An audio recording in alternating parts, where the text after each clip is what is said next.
নমস্কার বন্ধুরা, কেমন আছেন সবাই? আশা করছি সবাই খুব ভালো আছেন। কুকটেলের নতুন একটি ভিডিওতে আপনাদের সবাইকে স্বাগত। প্রথমে কড়াইতে কিছুটা সর্ষের তেল দিয়ে তার মধ্যে গোটা গরম মশলা, এলাচ, দারচিনি এবং জিরে দিয়ে দিলাম এবং এর মধ্যে আগে থেকে বেটে রাখা কাঁচা লঙ্কা ও আদার পেস্টটাও দিয়ে দিলাম।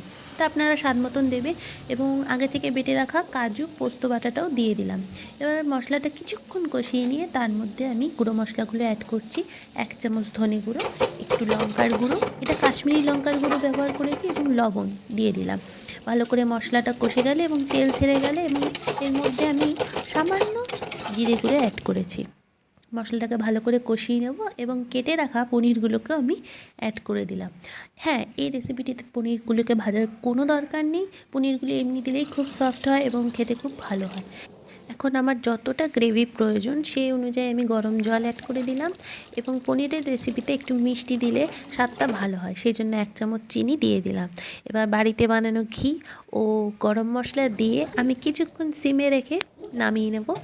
দেখুন কতটা সুন্দর হয়েছে দেখতে, আর এরকমই সুন্দর হয়েছে এটা খেতেও।